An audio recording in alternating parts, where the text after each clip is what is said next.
Hello friends, welcome to Tamil Computing channel. இன்னைக்கு நம்ம என்ன பார்க்க போறோம் அப்படினா நம்மளோட Oracle VirtualBox வந்து using NAT adapter NAT network adapter use பண்ணி நம்ம எப்படி வந்து host to VM connectivity create பண்ண போறோம் அப்படினு பார்க்க போறோம். சோ ஏன் அத சொல்றோம் அப்படினா நார்மலா வந்து நீங்க VM வந்து இன்ஸ்டால் பண்ணிருக்கும்போது உங்களுக்கு வந்து பை டிஃபால்ட் NAT நெட்வொர்க்கிங் தான் இன்டர்ஃபேஸ் தான் இருக்கும். சோ அதுல உங்களுக்கு DHCP மூலமா NAT IP அசைன் ஆயிருக்கும். அத உங்களோட ஹோஸ்ட் மெஷின் உங்களோட Windows மெஷின்ல இருந்து VM வந்து அக்சஸ் பண்ண முடியாது. அதை எப்படி பண்றது அப்படிங்கறத இப்ப பார்க்க போறோம். வாங்க வீடியோக்குள்ள போலாம். இந்த டேபிள்ல வந்து பாத்தீங்கன்னா Oracle VirtualBoxல வந்து எப்படி இந்த நெட்வொர்க் இன்டர்ஃபேஸ் யூஸ் பண்ணா எந்த மாதிரி கனெக்டிவிட்டிலாம் அச்சீவ் பண்ண முடியும் அப்படி சொல்லியிருப்பேன். ஸோ நார்மலா நீங்க பிரிட்ஜ் அடாப்டர் யூஸ் பண்ணீங்க அப்படின்னா நீங்க வந்து VM to host, host to VM, VM to VM. So இந்த மாதிரி நீங்க எல்லா ஃபீச்சர்ஸுமே எனேபிள் பண்ணிக்கலாம். பட் ஆனா நம்ம பார்க்க போறது இன்னைக்கு வந்து NAT நெட்வொர்க் அடாப்டர் யூஸ் பண்ணி எப்படி வந்து ஹோஸ்ட் டு VM வந்து அக்சஸ் பண்ண போறோம் யூசிங் போர்ட் ஃபார்வர்ட் மெத்தட்ல.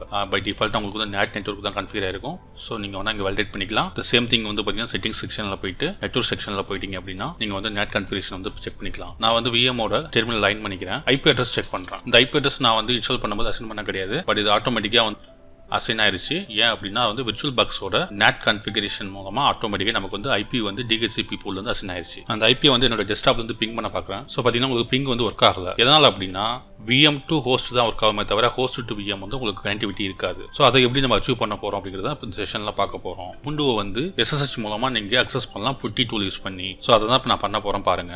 sudo apt install கொடுத்துட்டு இன்ஸ்டால் பண்ணிடுறேன். ஸோ இப்போ பாருங்க நமக்கு வந்து இன்ஸ்டாலேஷன் வந்து கம்ப்ளீட் ஆயிடுச்சு. ஸோ கம்ப்ளீட் ஆனதுக்கப்புறம் நீங்கள் என்ன பண்ணணும் அப்படின்னா sudo systemctl start sshhd இந்த சர்வீஸ் வந்து ஸ்டார்ட் பண்ணிடணும். ஸ்டார்ட் பண்ணதுக்கப்புறம் ஸோ சர்வீஸ் வந்து அப் அண்ட் ரன்னிங்ல இருக்கு. SSH ஏஜென்ட் இது வந்து போர்ட் 22ல ரன் ஆகும். ஸோ IP அட்ரஸ் காப்பி பண்ணதுக்கப்புறம் நீங்கள் VirtualBox செட்டிங்ஸ்ல போயிருங்க. செட்டிங்ஸ் டேப் இருக்கு பார்த்தீங்களா, அதை கிளிக் பண்ணிட்டு நெட்வொர்க் செக்ஷன் போயிருங்க.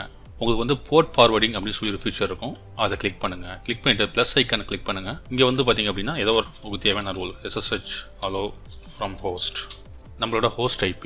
ஸோ நம்மளோட ஹோஸ்ட் IP அப்படிங்கிறது வந்து பார்த்தீங்கன்னா இங்கே நான் என்ன பண்ண போறேன் அப்படின்னா லோக்கல் ஹோஸ்ட் மூலமாக அக்சஸ் பண்ண போறேன். அதுக்கு என்ன 127.0.0.1 ஹோஸ்ட் போர்ட் 4x2 வந்து ப்ரெஸ் பண்ணிக்கிறேன். ஸோ கஸ்ட் IP நம்ம ஆல்ரெடி காப்பி பண்ணியிருந்தோம். அந்த IP வந்து பேஸ் பண்ணி VMோட IP போர்ட் 22. ஸோ ஆக்சுவலாக நாங்கள் என்ன பண்ணுறோம் அப்படின்னா போர்ட் ஃபார்வர்டிங் பண்ணுறோம். ஸோ NAT நீங்கள் யூஸ் பண்ணும்போது NAT நெட்வொர்க் இன்டர்ஃபேஸ் யூஸ் பண்ணும்போது நீங்கள் டைரெக்டாக VMோட IPயை வந்து நம்மளோட ஹோஸ்ட் மிஷின்லேருந்து அக்சஸ் பண்ண முடியாது. அதுக்காக நீங்கள் என்ன பண்ணணும்னா போர்ட் ஃபார்வர்டிங் பண்ணணும்.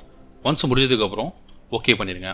புட்டி ஓப்பன் பண்ணிக்கோங்க. 127.0.0.1 நம்மளோட 4x போர்ட் நம்ம VirtualBoxல மென்ஷன் பண்ணோம் பார்த்தீங்களா, அந்த போர்ட் ஃபார்வர்டிங் நம்ம என்ன கொடுத்துருந்தோமோ அந்த டீடைல்ஸ் வந்து இங்கே மறுபடியும் கொடுக்கணும். லோக்கல் ஹோஸ்ட் IP அட்ரஸ் மூலமாக இந்த 4x2 மூலமாக நம்ம கஸ்ட் VM வந்து அக்சஸ் பண்ண போகிறோம். ஸோ அதை தான் நாங்கள் மென்ஷன் பண்ணியிருக்கேன். ஒன்ஸ் கொடுத்ததுக்கப்புறம் ஜஸ்ட் ஓப்பன் பண்ணுங்க. பார்த்தீங்கன்னா உங்களுக்கு வந்து கனெக்ஷன் வந்து அக்செப்ட் பண்ண கேட்குது. இப்போ போயிட்டு நீங்கள் விண்டோஸ் டெர்மினலில் போயிட்டு ஜஸ்ட் என்டர் பண்ணுங்க. உங்களுக்கு வந்து போர்ட் கண்டிப்பாக லிசன் ஆகும். யூசர் நேம் என்டர் பண்ணுங்க.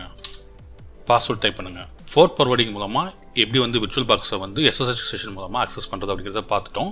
ஸோ இது வந்து பாத்தீங்கன்னா NAT அடாப்டர் யூஸ் பண்ணியிருந்தா மட்டும்தான் இந்த மாதிரி செட்டிங்ஸ் அப்ளை பண்ணணும். அது நம்ம வந்து பிரிட்ஜ் அடாப்டர் யூஸ் பண்ணியிருந்தோம் அப்படின்னா இது எதுவுமே தேவையில்லை. நம்ம டைரக்டா VMோட IP யூஸ் பண்ணி நம்ம அக்சஸ் பண்ணிக்கலாம். இந்த வீடியோ உங்களுக்கு யூஸ்ஃபுல்லா இருந்திருக்கும்னு நினைக்கிறேன். கண்டிப்பா சேனலை வாட்ச் பண்ணுங்க. உங்களோட ஃபீட்பேக் வந்து கமெண்ட்ல ஷேர் பண்ணுங்க. I hope you like this video. Thanks for வாட்சிங்.